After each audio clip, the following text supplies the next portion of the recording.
I'm muted. Thanks, everyone. Thank you so much for joining us for this event on assessing AI maturity in health. We're going to be discussing a new tool that helps governments maximize the health impact of artificial intelligence. I'm Catherine Cheney, a senior reporter at Devex. I'll be your moderator today. And thanks to the Novartis Foundation working with Devex to put this event together. This is part of the Health Tech Dialogue Hub, which is a collaboration between Devex and the Novartis Foundation to create spaces like these to transform innovative ideas into impactful healthcare solutions. So that's what we'll be discussing today. Before we dive in, I just wanted to note a few things. First, this event is being recorded, so you can revisit the content and share it with your contacts and networks. But we hope you'll take advantage of joining us live by asking any questions you might have. And you can do that in the Q&A box. I encourage you to post questions throughout our conversation today. So to dive into the content of our conversation on this critical topic, something I cover closely as a reporter at Devex focused on tech and innovation, we all know, and that's why we're here today, that the COVID-19 pandemic created a void in which other diseases were left undiagnosed and untreated. We often refer to that dynamic in these events as not just a pandemic, but a syndemic. And that's made the digital transformation of health systems more critical than ever. But the question is how to do that. This is a real challenge in low and middle income countries, as many of you know, and perhaps you're working in those contexts, even though these are the contexts that have the most to gain from these new technologies, given the challenges they're grappling with, including, for example, the shortages of healthcare workers. So that's why the Novartis Foundation has created a tool. It's to help countries assess their readiness to deploy AI in health and pinpoint areas that need further strengthening.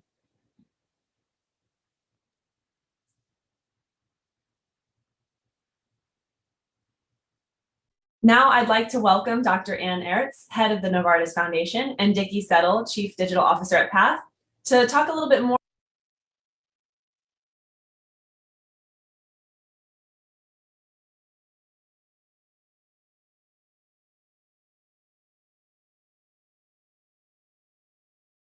about this AI and health maturity assessment tool. So Anne, can you tell us more about the tool? Just the basics to begin. What is it, who is it for, and what is there to gain? Yeah, thanks, Catherine. In fact, the tool is the result of a group of people, experts from public and private sectors working together from the tech and the health sector, but also from educational sectors, to really delve into the most impactful AI use cases around the world, to learn what are the things that make countries advance in their readiness to deploy AI in the health systems successfully. And we translated that report that came out last year, the AI in Health Maturity Roadmap. We translated that now in a self-assessment tool for countries to really see where they stand in each of the domains that are identified as important areas of investments for a country. So they can then understand what they have to prioritize for their limited resources in order to make sure that they get more and more ready to deploy AI in their health system at large and sustainably. But the tool is freely available online on ai.novartisfoundation.org, and we would love to have many more people and countries test it out and let us know what we can improve and see how it works.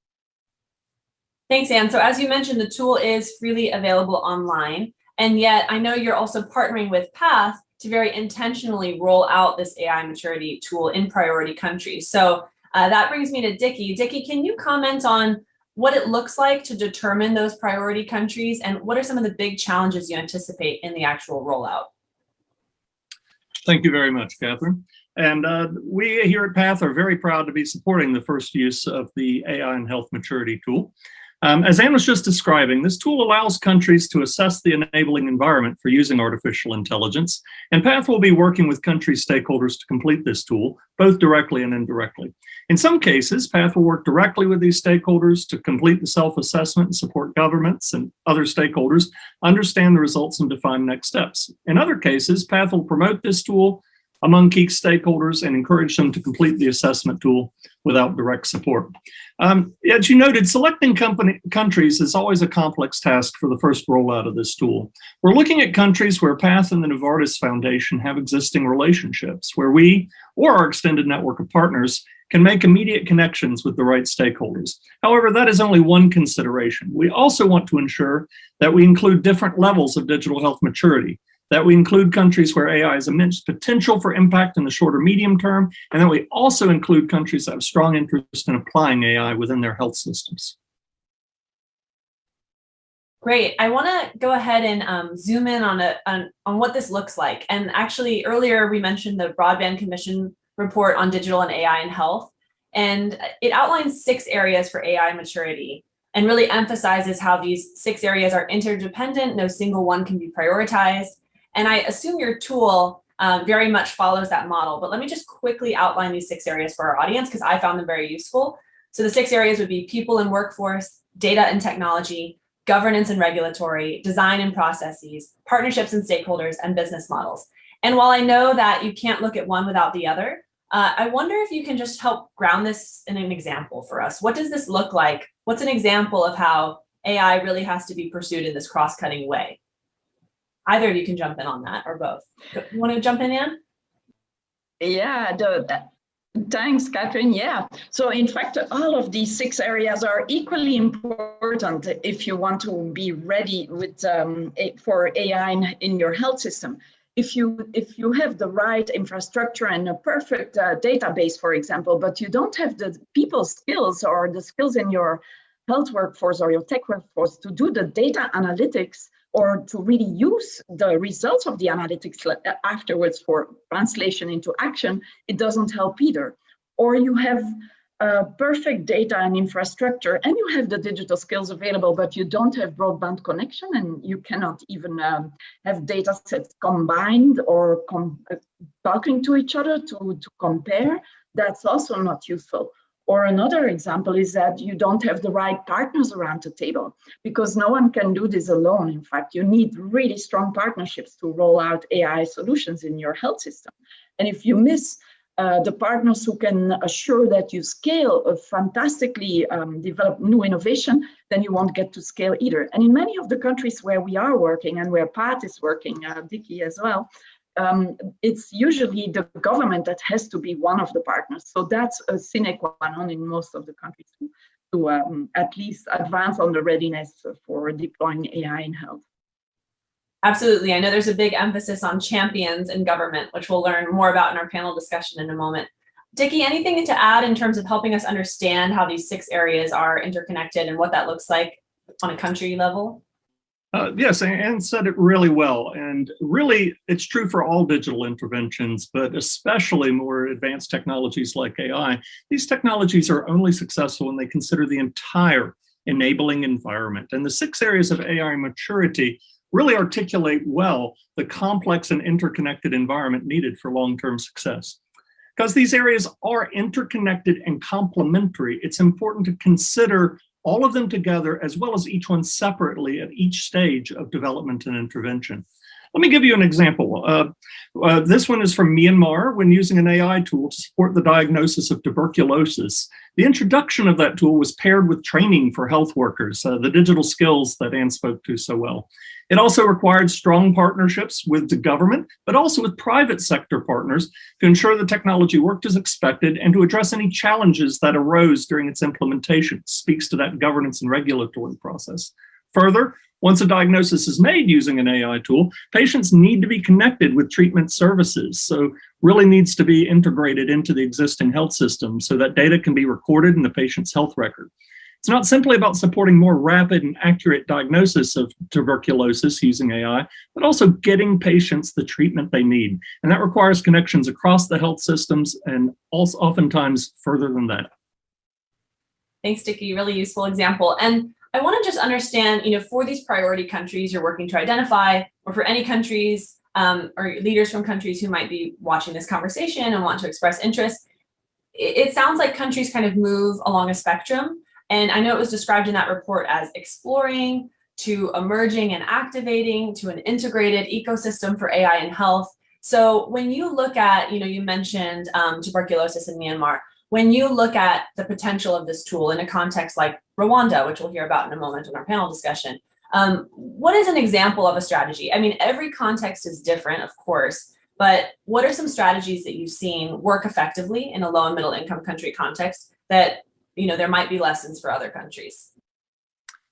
I'll jump in if that's all right, Anne, on this one. This is one of the things that really excites me about this assessment. It really helps define the areas where countries can focus their attention for improvements, even while looking across the entire enabling environment. It really helps them zero in on where they can put some of the resources, very limited resources in many cases, to really help strengthen the overall enabling environment. In some contexts, the focus will be on improving data quality to support rapid use of AI tools. Other contexts, the focus will be on developing a supportive policy environment that enables data sharing while also protecting privacy and security. And in still others, the focus will be on defining use cases where AI has the largest potential for impact. But regardless of where a country may focus their efforts, incorporating the use of AI into national digital health strategies, implementation roadmaps, and enterprise architectures is a great first step.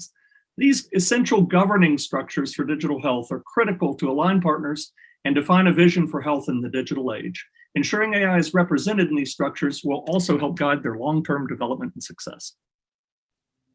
Thanks, Dickie. And I want to go ahead and put this tool in a larger context of some of the actions that are needed. And maybe this is something Anne would want to comment on. The Broadband Commission report notes how AI's positive impact on health is, of course, not spread equally across countries and regions, something you've both noted in this conversation, but it issues several calls to action to address that. So I think this tool is an example of a response to that call to action, but it's one of a larger set of actions needed. So Anne, any thoughts on what progress is being made during what really could be a turning point, and what more is needed?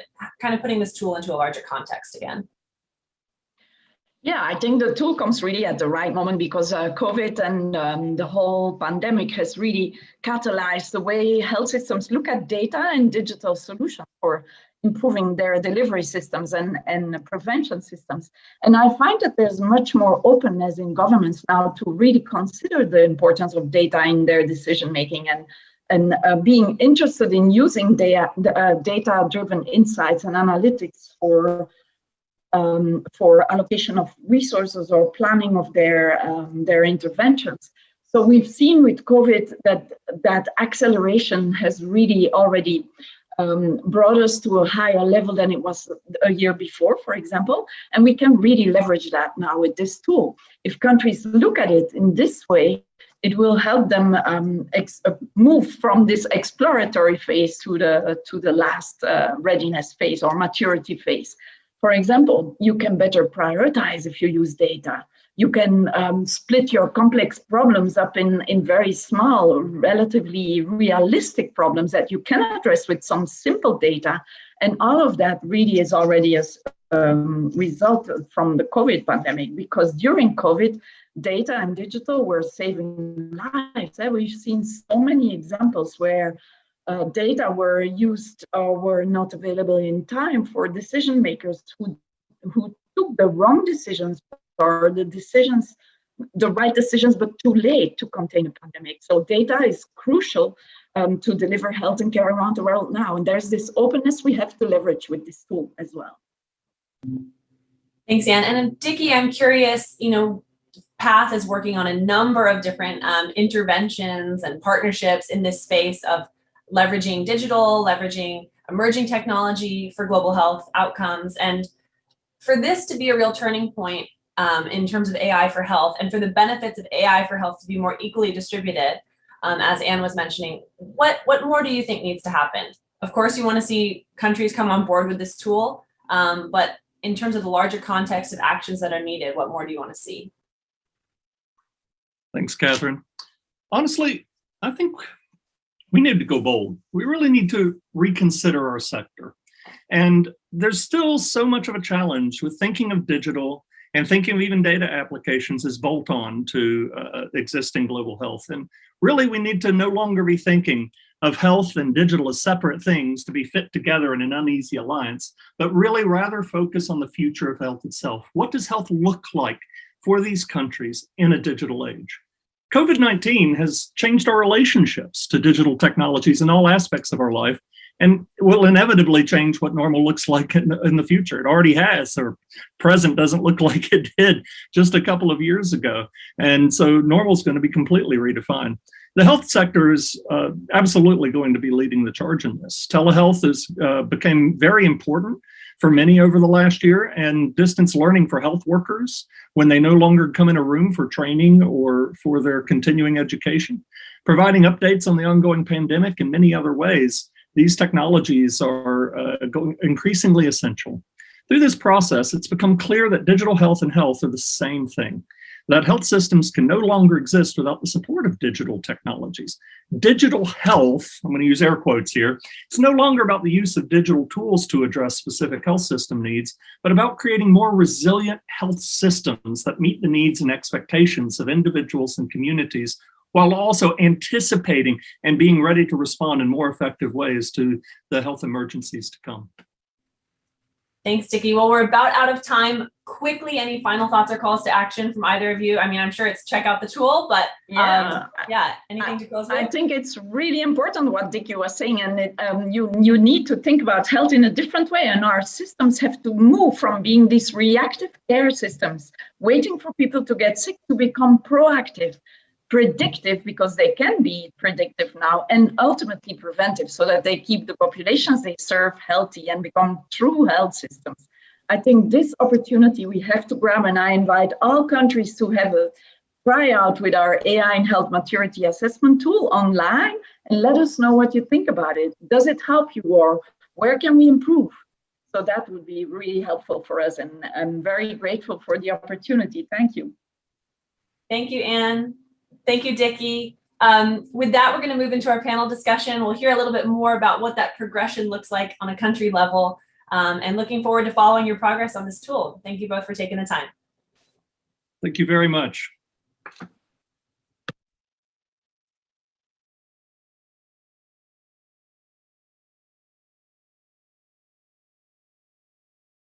All right, we have a few questions coming in building on that conversation, and one is, where can I find this report that was referenced? My colleagues did just include in the chat here a link to that report. There was also a request to repeat those 6 areas more slowly. Thank you for that. I did go through those rather quickly. So you can check out those 6 areas in the report, but I will mention them now more slowly. Those 6 areas in terms of prioritizing digital and AI in health, areas that are interdependent, no single one can be prioritized. They are people and workforce, data and technology, governance and regulatory, design and processes, partnerships and stakeholders, and business models. And sorry to plow through that. I know we all come from different levels of familiarity in terms of AI and health. Some of us very much working on day-to-day implementation, and others exploring the topic, maybe for the first time, given the need that we've seen highlighted throughout the COVID-19 pandemic. So thank you for the question, and please do check out the report. Now I'd like to transition to the panel where we can delve a little deeper into some of these topics and how we can go, as Anne mentioned, from reactive to proactive, predictive, preventative. How can low and middle income countries maximize the health impact of AI? So I'd like to go ahead and welcome our speakers who will be joining us from around the world. We have Hani Iskandar, who's the Senior Coordinator for Digital Services at the Telecommunication Development Bureau for the International Telecommunication Union. We have Sunita Grote, who leads the Ventures team within UNICEF's Office of Innovation and co-founded its Ventures Fund. And finally, Antoine Sabera, who's the Government Chief Innovation Officer of Rwanda's Information Society Authority, which is affiliated with the Ministry of ICT and Innovation and is implementing a lot of this work. So diving in, we've just heard about the Novartis Foundation's AI and Health Maturity Assessment Tool. And I'd love to hear from each of our panelists, if you could go ahead and turn your cameras on. What value do you think this tool could add for governments when it comes to determining how to best invest resources to deploy AI for health? And then to expand beyond the tool itself, really, I'd like to ask you, is lack of information really the greatest barrier for countries when it comes to how to invest? Or otherwise, what more is needed to help governments make smarter investments in AI? Or put another way, as I also asked Anne and Dickie, how is this tool part of a larger ecosystem of efforts that are needed to really help countries make these smart investments? And perhaps we'll start with Antoine, if you don't mind. I'd love to hear how you look at this from your perspective in Rwanda, and is a tool like this useful to you, or what else might be useful in confronting some of the big questions regarding investments in AI? Thank you, Catherine. Great to join the conversation today. This tool is very important because our country is coming from low-income countries. We see a lot of potential from AI in terms of addressing the issue we have in the lack of enough health professionals, and a lot of benefits in how we can enhance our healthcare provision. So we see this tool and AI in health generally as part of a holistic strategy.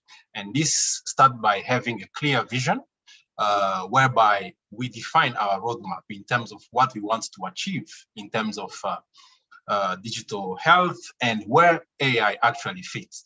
So we worked a bit on this strategy now 2 years ago, and it's under implementation, and you find things like how data has to be collected in digital format at all the point of care, aiming to become paper-free, the data quality, working on a health cloud, on a health information exchange, and ultimately how we create big data and analytics capabilities so that it creates a sort of basis for now experimenting more AI use cases. Thanks so much, Antoine. And Hani, can you tell us a little bit more about, I know you're working with governments around the world, advising them on digital applications. And that's not just in health, it's also in agriculture and government. But when it comes to health specifically, and your work with governments on health and digital applications, what do you see as the value of this tool? And again, what more is needed to really help guide government investment in AI? Thank you, and thank you for your kind invitation. You know, I think this kind of tools, and also the report that was published, Reimagining Global Health Through Artificial Intelligence, are extremely useful resources to kind of help really countries to navigate their way on identifying priorities for investments. As was mentioned eloquently, there are so many things to consider, and sometimes it can become quite daunting or, you know, complex to identify where should I invest first. I think the tool itself and the report are quite comprehensive, and they cover most, if not all, what you really need to consider. Now, I think the big question is, so what? Once we have identified what needs to be done, I think there is still a huge gap in terms of, you know, moving from the assessment to the implementation. And, you know, some of the issues that have been raised are not necessarily new. I mean, when you talk about, you know, your security and privacy standards, interoperability, data sharings, et cetera, those are issues that are around for a while. What happened with the AI, that those issues are becoming even more and more urgent now, otherwise you are not able to leverage frontier technology. So I think the question is, how can we as development communities and how countries can really use those types of tools to steer the investments, and how we as, you know, development partners can create programs that will build on the results of those tools and really can focus our technical support, technical assistance, you know, to really help countries address those, what I can call foundational issues. Those issues are been around for a while. And in many cases, there has not been enough investments to kind of address and resolve those issues once for all. So I think the tool is an additional kind of alert and alarm for us to kind of say, let's invest in those foundational issues. Let's coordinate our actions to make sure that we power the government with the right, you know, frameworks, with the right architecture, with the right platforms to really solve those foundational issues so they can build, you know, for the future. Thanks, Hani. And Sunita, just to expand a little bit on UNICEF Ventures and your role in all of this, I know you're exploring how emerging frontier technology, AI being one example, can accelerate impact for the most marginalized children in the world. So when it comes to AI and health and how it aligns with your work at UNICEF Ventures, again, is information the biggest barrier? In which case, you know, the tool is a natural response to that. Or what do you see as some of the largest barriers facing the low and middle income countries you're working with? How it's information, but what else? I mean, I think we heard really eloquently from Antoine and Hani already sort of what some of the bigger picture implications are at the country level. What this brings to my attention, or sort of the 6 areas that you spoke about, Catherine, is flagging that really within each of those, there's just huge inequities, right? Within countries, but also across countries and across how different stakeholders are engaging in this space. And so really, I think the tool is also very powerful, hopefully, in how it can guide how other stakeholders engage with country governments. So how can we use this tool to actually examine how funders are funding, how corporate partners are engaging and selling products and pitching products to country governments in such a way that that kind of sustainability, that kind of equity, that kind of access to infrastructure that's needed in the long term can actually be built up through those practices, rather than increasing that inequity and increasing those gaps that we find that exist within and across regions as we see them now. I think that's a really helpful framing, talking about the inequities that exist across these 6 areas. And while I know that each of these 6 areas are interconnected and they can't be separated, I do think it's useful to talk about an example of where smart investments in AI can be transformative. And yet, because there is inequity across these 6 areas, it really holds back progress for health in a particular country. So maybe we'll go back to Antoine. I mean, I know, Antoine, that Rwanda is really a leader in this space. You're actively working on AI for health. I've covered over the years at Devex a number of different exciting partnerships you all have in the startup space, for example. But as Sunita noted, there is inequity across these 6 areas when you look country by country. So can you just zoom in on a particular example? Perhaps we can talk about telehealth and Babylon as one example, but what's an example of how AI is already having transformative impact for health in Rwanda, and perhaps other countries who have not been able to make those same investments might not be able to see that benefit? Thank you for the great question. I think this is a very good use case, and it's quite aligned to what you see in terms of demographic and development across Africa, whereby the phone penetration is increasing very fast, and we've been seeing the same trend in having smartphones. So this makes us think about how we capitalize in terms of the investment the government made and private sector in terms of connectivity. So Babylon came up with a very good model with telehealth, and we, by being flexible, bringing in the governments together to understand how they can help us with telehealth, having a quick response in terms of regulation by putting flexible regulatory environments and sandboxing, we're able to come up with a way to work with Babylon to provide remote healthcare. And now they're experimenting with AI, especially in terms of triage, medical triage, based on the amount of data they've been collecting. So we are looking at it as an aid to support the professional healthcare to quickly walk through diagnosis, clinical screening, and then they can treat the maximum of cases. And so far, they've been very successful, and they're treating about 4,000 people a day, and it's ever growing. So we also try to align it with the health financing and seeing how our health financing can also support the model, so that in the earlier phase, we are able to look at ways to make it sustainable. And I'd love to hear from Hani and Sunita as well. I don't know if either of you have worked on that particular partnership in Rwanda, or if not, if you can note other examples that you think really illustrate how smart investments can be transformative, and when countries don't have either the information or the resources to make those investments, it holds back progress in terms of health. Do either of you want to jump in? Hani, maybe? Yeah. Let me maybe jump in here. I can maybe share an example that we are currently pursuing to pilot and scale also an AI-based solution around diabetic retinopathy using early screening. The reason why we used this particular use case, because first of all, there is a high burden on diabetes in Senegal, but also it was one of the use cases that are part of the ITU WHO AI for Health focus group.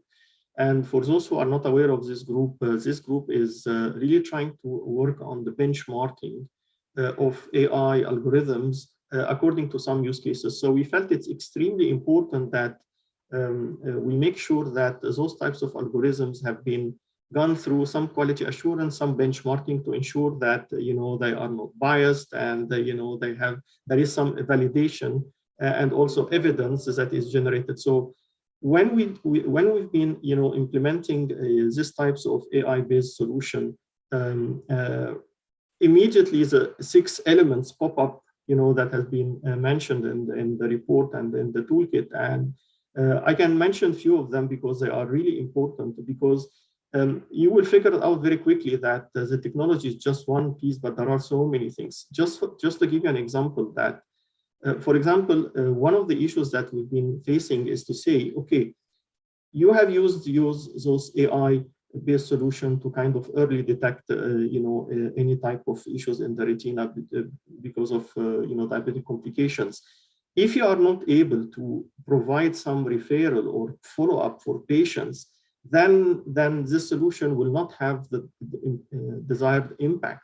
So you really need to think of the whole kind of clinical pathway and workflow to make sure that you are not, providing a solution that you cannot address later on because of lack of resources, because you are not really dealing with the whole workflow. So this is one of the things that we've been seeing, and also we have figured out that we still need to kind of validate some of those AI-based solution in the African context, because as we know that there might be some risks of bias, because those algorithms have been trained on data that doesn't necessarily cover African communities. So I think for this early introduction of AI, I think it always needs to be followed very closely. And that's why we have merged this with telemedicine, where we have a specialist, an ophthalmologist, who is really looking at the AI solution and results to make sure that those are accurate enough, and then to continue to train the algorithm later on. So the whole objective of this is really to test, if you can say, the acceptance of all the actors, the complete chain, because there are so many people that are involved in the whole chain, and there are a lot of change in the culture and the mindset and the capacities and the training, also for the specialists to give and to kind of delegate some of their authority to others in the chain. So it's a whole ecosystem, if you can call it like that, and it's extremely important that you take all those considerations in place and really think about them to make sure that this innovation will be transformational. Last point, I think, where really the tool can bring additional impact is the whole issue of economic model. This is one of the things that we've been trying to address, which is not an easy question, but I think the report and the tool are giving really some, nice insights and good insights about how you can think of, new ways of and new innovations for, the pricings, and how you can monetize your assets, and how you kind of think of innovative financing mechanisms, etc. So this is something that is extremely important for sustainability, and this is a tool like that would immediately pinpoint those types of gaps and try to help, the team to try to address them in the right way. Thanks, Hani. And Sunita, I'm wondering if you have anything to add, and also if specifically you could tie it when we think about examples to ground the conversation in examples. If you can bring in an example when it comes to benefits for children, when it comes to AI, also risks. I do want to make sure we touch on risks in this conversation, but when you note the inequities across these 6 areas, what's an example of how that affects children, how smart investments could benefit children when it comes to health, but what risks need to be navigated as well? Sure. Thanks, Catherine. There's a lot in there. But I think one of the examples that we've been working on, and it's featured in quite a lot of detail in the Broadband Commission report, so I'll just touch on it, is the Magic Box platform that we've used across a number of different use cases, health just being one of them. And part of that being around epidemic modeling, and also analyzing the secondary effects of most recently physical and social distancing measures, for instance, on certain parts of the population. And so what we really aimed to focus on there was to complement efforts that were ongoing in other parts of the world, but we were seeing, tools that were predicting the spread at a country level, let's say, or at an overall population level. And what this tool aimed to do is be able to disaggregate and differentiate what the impacts of the epidemic, but also of policy responses to the epidemic would be on children, on their families in particular. And of course, as you can imagine, what particularly the effect of school closures would be for children and their families, as well as mobility restrictions and being able to access healthcare, what this meant for caretakers and caregivers who, needed to access other services. And so that was sort of a particular focus that we took to complement the efforts of other big stakeholders. The two pieces I wanted to just highlight there, and it builds a little bit on Anne's point in the fireside chat earlier, was this importance of being able to be proactive rather than reactive. And what we've seen with that tool is that the only way that tool is actually useful in situations like this is if the data tap is on already before a crisis hits. These sorts of tools rely on a combination of national data, of public data, of private data from the private sector. And the places and the times when we've been able to actually generate insights in very close collaboration, of course, with our government partners, is when those data sets were already accessible to government partners or to UNICEF and other players in advance. If when a crisis hits, we start negotiating access to data, you can imagine that, of course, the ability to generate insights in a timely manner is significantly delayed. And so really looking at these tools as being part of a proactive response as preparedness, as opposed to just crisis response, is something that, really helps kind of bring out their value. The second piece is around algorithmic equity. So really looking at to what extent the data sets themselves are representative, and then how can we actually build algorithms that account for some of those biases that are inherent in the data sets.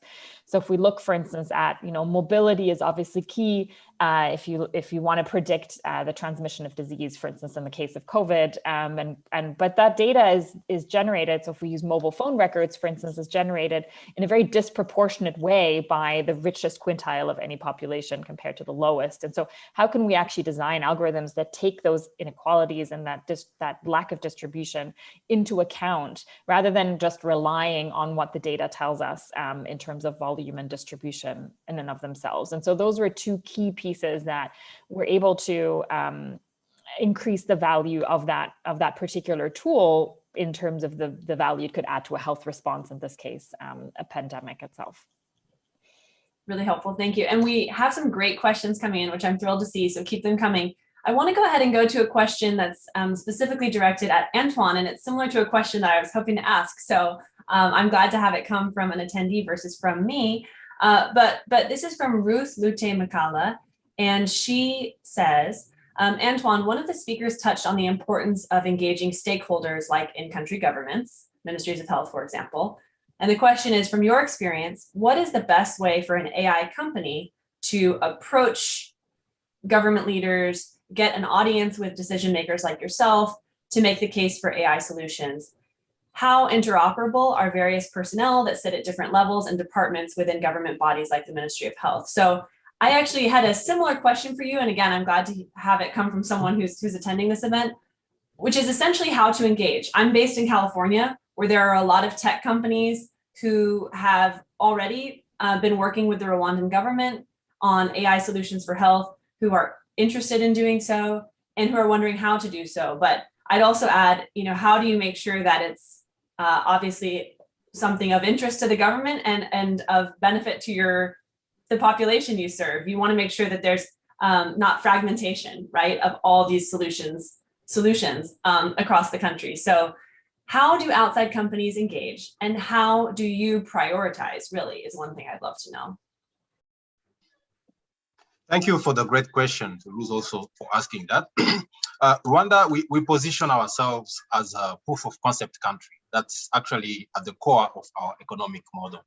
So we say, you start something in Rwanda, relatively small market, with the view of expanding to other places across the world. And we've seen few success stories in the health sector. We mentioned about Babylon starting here. We mentioned about also the blood delivery by drone and other emergency medicines. So we have dedicated institutions. We are called the Ministry of ICT and Innovation. So we are innovation friendly.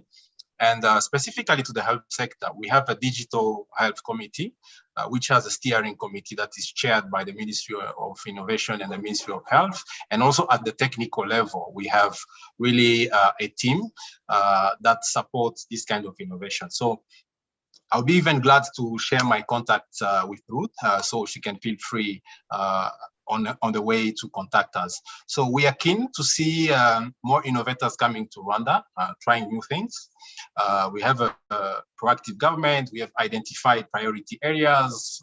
I spoke about the digital transformation blueprint that we've put in place, and that's identify clear priority for the countries. And we also have very flexible regulation environment, whereby if it involves multiple ministries, multiple departments across the government, it's very easy for us to bring all of them on the same table and engage into the conversation. More like seeing an entrepreneurial government that can be speaking the same language as the startup and other entrepreneurs.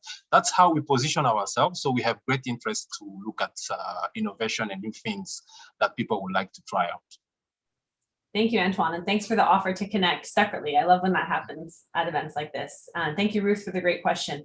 There's another question here from Thomas Blazer, and I think it's a great question here, and I'd pose this to all of you. He asks, do we have information to identify the most vulnerable countries and communities that helps us direct and prioritize funding?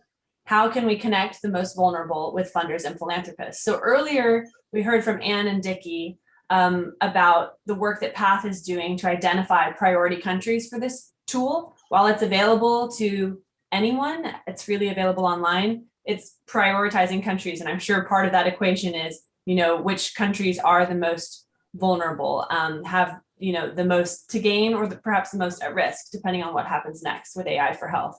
But back to Thomas's question, how can the most vulnerable countries be identified, and how can they be connected with funders and philanthropists? What mechanisms exist to ensure not just that countries make smart investments in AI for health, but that the countries most in need of those smart investments are connected with the resources they need to make those investments? Any thoughts on what resources exist? Maybe I can kick off.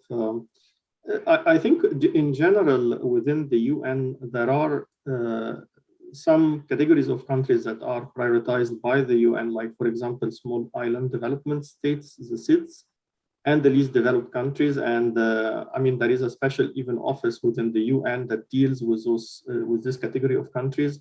The list of countries, you can browse them very easily. They are available, online. And this is based on some very objective indicators and criteria, on how you would, categorize a country under those types of categories. However, this doesn't mean that those are only the countries that should be prioritized. I think it also has to do something with the types of interventions that you are talking about. It really depends, if you have a special intervention for a specific health area, then I think it's extremely relevant to look at, where the burden of disease is higher, which country are more vulnerable when it comes to this particular type of intervention. So I think it should be also taken on a case-by-case basis. The best is that you have, both. It's a SID and suffers from this particular health intervention. So this is just one way of addressing it. Thank you, Hani. And Sunita, did you have anything to add to that? Not specifically on the categorization of countries. I think the only point I would make is that, as we heard, a lot of the issues or a lot of the challenges are actually related to fundamental questions around digitalization and infrastructure at country level, and that in each of those categories, there's of course countries that are particularly in need. And I would encourage kind of funders and donors to look at where their best value added is and to channel their resources towards those specific places where they have the right financing instruments, the right volume, to make really significant change in those specific underlying infrastructural issues that we have that will then enable AI to scale. Thank you. And again, I'd encourage any other questions. If you all have questions, please don't keep them pouring in the last 2 minutes when we don't actually have time to get to them. Now's a great time. Keep those questions coming. But I have a question for all of you. You know, earlier, Dickie and Anne were talking about how this is a turning point and how we need to, you know, leverage this turning point when it comes to AI for health. So, you know, this tool is one example of, you know, an organization stepping up and doing something to really ensure that what's a potential turning point for AI in health is in fact a turning point. What other actions are you excited about that you're seeing, whether it's companies, foundations, governments, stepping up and ensuring that, you know, during this moment when we see the potential of AI in health and its importance, we're actually taking actions to help realize that potential. The tool might be one example, and what are others you're seeing? Maybe you're working on other initiatives you'd want to note. Does anyone want to jump in on that? Or what more is needed if you're perhaps thinking we're not really seizing the moment, or the global health community is not really seizing the moment in the way it should? Hani, you want to jump in on that? Yeah, sure. There are a lot of exciting, very exciting actually development in this space, particularly when it comes to low-cost devices, you know, paired with or powered by AI. You know, I mean, there are now, you know, kind of ultrasound devices that links with your mobile phone, very low cost that can help, you know, like during pregnancy and things like that, very low cost, AI powered. And you have so many other things, you know, that very basic cameras that you can mount on your mobile phone and can detect early cervical cancer, for example, et cetera, et cetera. So this is so exciting. And actually the good thing is that even the outcomes or the initial results are very positive, and there is a kind of an initial evidence even about, you know, how accurate and how strong those tools are. I think this excitement should also be paralleled with another type of excitement, is really to try to solve the issue of what you can call data infrastructure in countries. You know, we really need to make sure that countries are managing to organize their data, whether, you know, when it comes to the collection of the data, the management of the data, and then the leveraging and the use of the data. And this is by no means is a simple task. It requires a lot of investment. It requires a lot of you know, technical skills, technical expertise. It requires time, and it's extremely foundational. And as I mentioned, I mean, this needs to be addressed once for all. And if we don't address it, we will always be running behind innovations, meaning that we will never be able to leverage innovation 100%. We will always be seeing that, oh my God, this is significant, this is high potential, but we are not able to fully leverage it because this, you know, data infrastructure or data foundation is not there yet, or not fully there yet. So I think this level of excitement needs to put a lot more urgency, but a lot more also pressure on our governments really to, you know, to tackle those hard to crack nuts, and really, you know, make sure that they invest sufficiently to enable the future. Yeah, great insights. I agree on the importance of urgency and pressure. I'm a big believer in the power of positive examples of progress, pushing others to follow suit. So, for example, you know, as Rwanda shares how it's investing in AI for health, maybe other countries might be motivated to do the same. That positive example can create some pressure. Other thoughts, Antoine or Sunita, in terms of exciting developments you're seeing, or what more needs to happen for this to be a true turning point? Or let's even ground it in the next year. The past year has seen a huge transformation when it comes to digital and health. What needs to happen in the next year for this to really be the kind of turning point it needs to be? If I can go ahead, thank you so much. I think we're seeing great things coming up. In our interest now, we're looking more on medical imaging and diagnosis, potential in radiology, CT scan, and MRI. These are skills which are very rare across the continent. So this presents a lot of opportunities.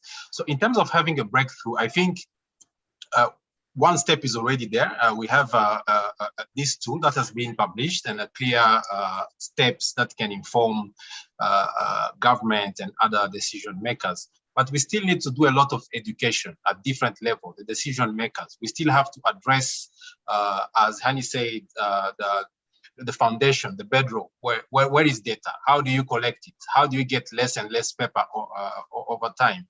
And how do you create the skills? I think that is the greatest challenge for us. And I think among the 6 pillars, if I have to choose, that will be the one I will choose. How do we create a critical mass of AI specialists, of data scientists across the continent? So technology will be good. We'll have good plans, but I think without the human aspects, addressing it correctly, we will not gain the benefit. And we might, I liked what was included in the content of this discussion. It said, low and middle income countries stand the greatest opportunity and threats if they don't adopt AI. Thank you. Absolutely, thanks, Antoine. And we have a couple questions coming in with only a few minutes to spare, but Sunita, I wanted to give you a window to respond there if there's anything you want to say, then I might try to maybe a question or two. Maybe just very quickly, I think Hani and Antoine have captured very well kind of the developments on the technology and solution side. One thing that we're working on together with partners through the Digital Public Goods Alliance is this focus on business models and on the how we design, how we procure, how we scale up solutions, digital solutions in general. And of course, that has also direct implications and applications to the health sector. And so what I'm really excited about is sort of seeing this increased focus on acknowledging that how we design digital solutions, how we make them accessible, what kind of IP laws and what kind of licenses they hide behind can really determine to what extent they might be scalable and accessible and how quickly they can be applied across different contexts. And that's something that's reflected in the Secretary General's roadmap on digital corporation and kind of the actions that he recommended there. But we're also seeing increasingly being picked up at the country level and by entrepreneurs themselves. And so that's something that we're focusing on through this multi-stakeholder platform, but also our innovation fund has always invested exclusively in solutions that are open source, very much based on this idea that not only does that allow for scalability and adaptability across different contexts, but it also allows for new business models to be put in place where the value, the financial value, the business value that these solutions could generate are actually accessible to a broader set of stakeholders rather than a small set of, let's say, technology companies that might be, dominating the market. And so those are some of the developments kind of more on the business model side, more on the design side of things that I'm really excited about. And maybe just as a final plug, that we are launching just today our next call for applications to the Innovation Fund. So really looking at supporting exactly the kind of entrepreneurs, the capacity building at the country level of technologists that are working to develop the next generation of solutions in AI and health. And so really excited to see how we can support, the next set of entrepreneurs through that call as well. Thank you, that's exciting. And maybe we can get some details on that in the chat as well. I want to pose one final question from our audience, and we only have about 2 minutes left in this panel. So if we can all very quickly answer this question, but I think it's a great point. The question is, when it comes to AI, people interoperability is often the hardest part because leaders need to first agree they have a common problem, and each agency brings their specific strengths.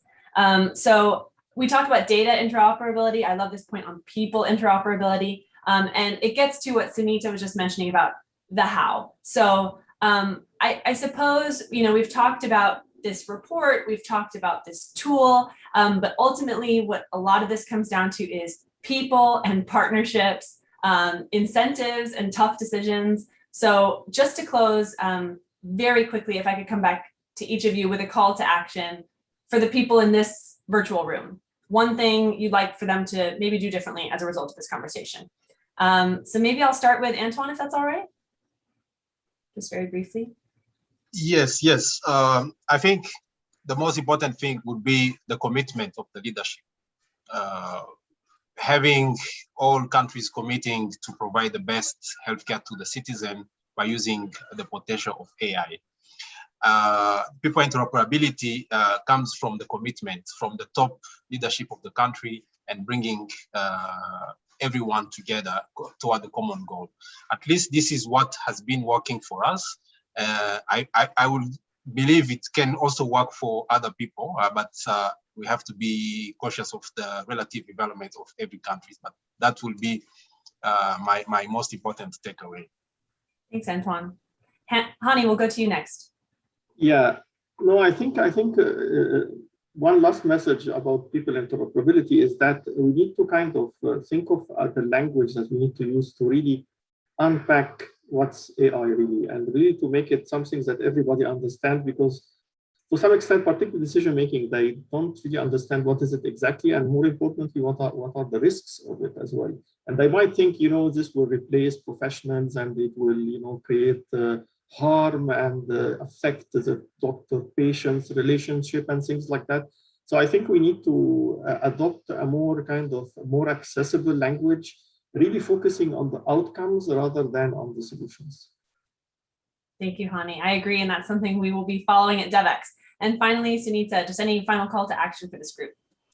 Just building on what I said earlier, the call to action to all of us who are active in this space, be it as funders or as developers, as technologists, as those that are scaling solutions, to think about how we can make what we do publicly accessible so that we're really building on each other's efforts, rather than each of us in our own ways, in our own silos, building the same solutions, trying to create the same data sets.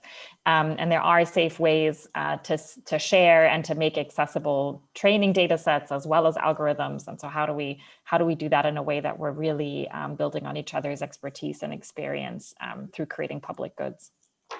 Well, thank you so much to all of our panelists. I know we're all giving a virtual round of applause, and we just have a couple minutes left here. So I'd love to welcome Jason Shellaby, who's the Director of Global Health Policy at the Novartis Foundation, who's been listening in. And Jason, I wonder if you can just offer any reflections on the conversation and how you see this new tool plugging into the way forward. Yeah, thank you, Catherine, and thank you as well to Sunita, Antoine, and Hani for the great conversation.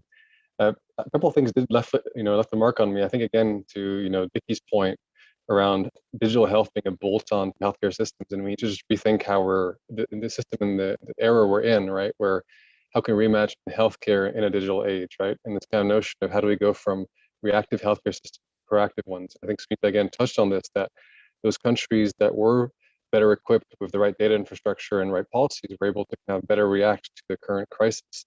I think how can this tool and this reflection currently, and I think this optimism around using data-driven insights can really help countries be better prepared for the next crisis to come. Obviously, we're really excited to see that around these, and I think appreciation of this need to work together across all of them to really be effective in terms of how can countries be mature enough to leverage AI and other frontier technologies. At the same time, it's exciting to see that this can be a good way for helping people kind of navigate what are the areas they need to invest in, whether it be workforce development or data privacy issues or policy environments. But as Antoine said, right, I think you can have the right enabling policy environment, which is kind of, again, it's amazing to see what's happening in Rwanda, but this recognized need to build, the critical mass of data scientists of the future, right? This importance of workforce development. I can see that kind of coming up probably across many different settings, paired with the reflection for need to kind of change a mindset in terms of how do we work together to really make the most of these new technologies. But at the same time, I liked what Hani was saying in terms of, there are these kind of foundational issues around data infrastructure and privacy that have yet to be resolved. But hopefully, I think this tool and other momentum can really help accelerate the need to solve them once and for all. So, I think we're really excited here, and call to action again is that we hope that individuals, other countries can really make the most of this assessment tool that we've put online, and we of course would welcome the chance to engage with as many stakeholders as possible to make the most of this. And I think as well throughout the year start generating insights and perhaps mapping as well, seeing where those key gaps are across countries or within countries themselves. So just want to thank again everyone. Thank you, Catherine and Devex team for the conversation. This is really interesting. Thank you, Jason, and thank you for helping round out some of those insights. And I agree, those are some of the takeaways for me as well. I'm excited to follow the progress of this tool and the progress of these countries as they navigate the way forward in terms of investing in this important space. I just want to thank you all for joining us and note a couple of things. First, someone asked in the chat for my contact details. I'm happy to share that, especially because if there were questions we didn't get to today, I'd love to try and pursue those questions in my reporting on this topic. So my email is very easy. It's just my first name dot last name at devex.com. Feel free to get in touch. If there were big unanswered questions in today's event, maybe that's something I can look into in future reporting, or my colleagues can look into as part of our global health reporting. You might know we have a checkup newsletter focused on global health news and developments. Technology is a part of that. Please do sign up for that if you aren't already. And we also have upcoming events in partnership with the Novartis Foundation. Coming up next, we have a virtual workshop. It's called Building Health Workforces for the Future, Leveraging the Opportunities of AI. So it will definitely build on what we discussed today. That will be on July 7th, and you'll receive some news on that next week. Thank you all so much again for joining us. And you can view this recording again later for anything you might have missed or in order to share it with your networks. And looking forward to following all of your work in this space.